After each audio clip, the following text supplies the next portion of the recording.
श्री स्वामी समर्थ. स्वामी महाराज तुमच्या सर्व चांगल्या इच्छा पूर्ण करो ही स्वामींच्या चरणी प्रार्थना करते आणि आजच्या व्हिडिओला सुरुवात करते. पण त्या अगोदर चॅनलवरती नवीन असाल तर सबस्क्राईब करा आणि शेजारील बेल आयकॉनलाही प्रेस करा, म्हणजे माझ्या सर्व नवीन व्हिडिओंचं नोटिफिकेशन तुम्हाला मिळेल आणि तुम्ही एक पण व्हिडिओ मिस करणार नाही. येत्या 29 जानेवारीला म्हणजेच बुधवारी या दिवशी आलेली आहे वर्षातील पहिलीच मौनी अमावस्या. या मौनी अमावस्येला दर्श अमावस्या या नावाने देखील ओळखले जाते. प्रत्येक महिन्यामध्ये अमावस्या तिथी ही येत असते आणि प्रत्येक अमावस्येचं महत्त्व हे देखील वेगवेगळं असतं. मौनी अमावस्या जी आहे तर ती अत्यंत महत्त्वाची आणि शुभ मानली जाते. या अमावस्येला व्रत देखील केले जाते. या मौनी अमावस्येच्या दिवशी मौन व्रत पाळले जाते. आपण सर्वसामान्य लोकांना हे मौन व्रत पाळणं इतकं शक्य होत नाही, परंतु जे साधू ऋषीमुनी असतात तर ते या दिवशी मौन व्रत पाळत असतात. या दिवशी जरी आपल्याला मौन व्रत पाळणे शक्य झाले नाही तरीही चालेल, परंतु आपल्याला या दिवशी जितकं शांत राहता येईल तितकं शांत राहायचं आहे. म्हणजे या दिवशी आपल्याला चुकूनही वादविवाद क्लेश हा करायचा नाही. यामुळे आपल्याला अनेक फायदे जे आहेत तर ते होत असतात. त्यामध्ये आपल्या घरातील सर्व नकारात्मक शक्ती ज्या आहेत तर त्या संपून जात असतात. अमावस्या तिथी ही भगवान विष्णू आणि माता लक्ष्मी यांना समर्पित आहे. या दिवशी त्यांच्या पूजेसोबतच पितरांची देखील पूजा केली जाते. त्याचबरोबर या मौनी अमावस्येच्या दिवशी भगवान शिवशंकर यांची देखील पूजा केली जाते. मौनी अमावस्या सर्वात मोठी आणि महत्त्वाची अमावस्या मानली जाते. पौष महिन्यातील ही अमावस्या असल्यामुळे याला पौष अमावस्या देखील म्हटलं जातं. या दिवशी पितरांचे स्मरण करून तर्पण केल्याने आपल्या जीवनातील सर्व पितृदोष संपतो आणि पितरांना मोक्ष प्राप्त होतो. आपल्या शास्त्रामध्ये सांगितले आहे या मौनी अमावस्येचा प्रारंभ हा 28 जानेवारीला संध्याकाळी 7:36 होणार आहे आणि 29 जानेवारीला सायंकाळी 6:05 अमावस्या तिथीची समाप्ती होणार आहे. उदया तिथीनुसार आपल्याला ही मौनी अमावस्या 29 जानेवारीला पाळायची आहे. अमावस्येच्या दिवशी काही झाडांची पूजा विशेषतः करून केली जाते आणि त्याचं अत्यंत शुभ फळ आपल्याला प्राप्त होत असतं. पितरांचा आशीर्वाद हा आपल्याला कायमस्वरूपी मिळत राहतो. पितृदोष हा दूर होतो. त्याचबरोबर घरातील दारिद्र्य देखील नष्ट होते आणि त्याचबरोबर आपल्या जीवनातील राहू केतू देखील शांत होत असतो. तर या आजच्या व्हिडिओमध्ये मी तुम्हाला एक अत्यंत महत्त्वाचा उपाय आपल्याला मौनी अमावस्येच्या दिवशी करायचा आहे तर तो सांगणार आहे. एक वेळेस तुम्ही या दिवशी उपाशी राहिले तरीही चालेल, पण या झाडाला नक्की स्पर्श करा, जेणेकरून 100 पिढ्यांचा पितृदोष नष्ट होईल, घरातील 7 पिढ्यांचं दारिद्र्य आणि गरिबी संपेल आणि तुमच्या मनातील कितीही कठीणातील कठीण इच्छा असेल तर ती पूर्ण होईल. अशा कोणत्या झाडाला स्पर्श करायचा आहे, कोणत्या वेळेत करायचा आहे, याबद्दलची संपूर्ण माहिती आज या व्हिडिओमध्ये मी तुमच्याबरोबर शेअर करणार आहे. त्यामुळे तुम्ही हा व्हिडिओ स्किप न करता शेवटपर्यंत पाहत राहा. चॅनलवरती नवीन असाल तर सबस्क्राईब करा आणि असेच नवनवीन माहितीपूर्ण व्हिडिओ बघण्यासाठी बेल आयकॉनलाही प्रेस करा. त्याचबरोबर कमेंटमध्ये जय माता लक्ष्मी लिहायला अजिबात विसरू नका. या झाडामध्ये साक्षात देवी लक्ष्मी आणि देवी देवतांचा वास असतो. त्यामुळे या प्रकारच्या झाडांमध्ये दैवी शक्ती असते आणि विशेषतः या झाडांची पूजा आपण जर केली तर त्या दैवी शक्ती आपल्याला प्राप्त होत असतात. त्यामुळे आपल्या सर्व इच्छा मनोकामना या पूर्ण होतात.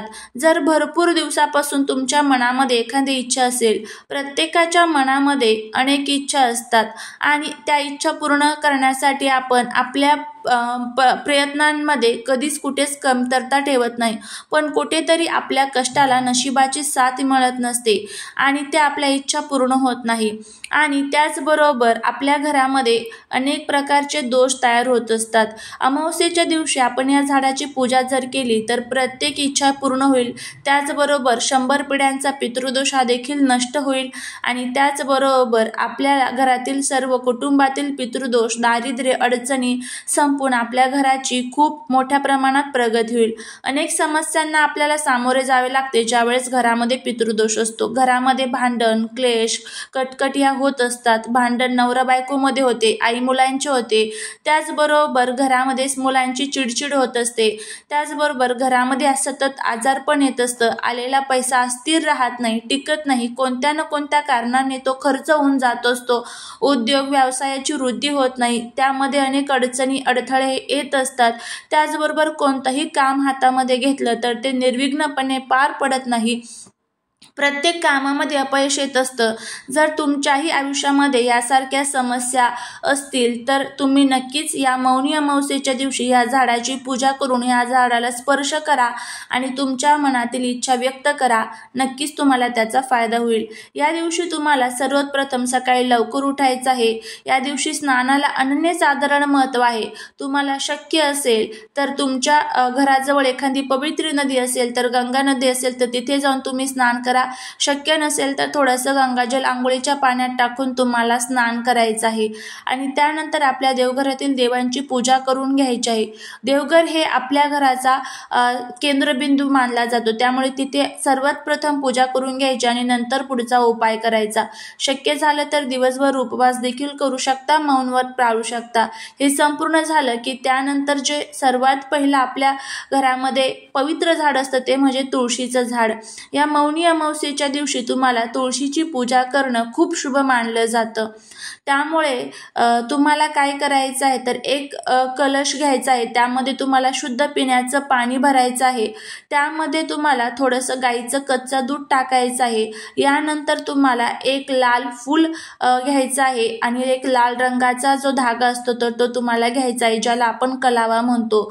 आणि त्यानंतर तुम्हाला हा धागा घेऊन तुळशीजवळ जायचं आहे आणि तिथे तुम्हाला एक छान गाईच्या तुपाचा दिवा जो आहे तर तो प्रज्वलित करून घ्यायचा आहे.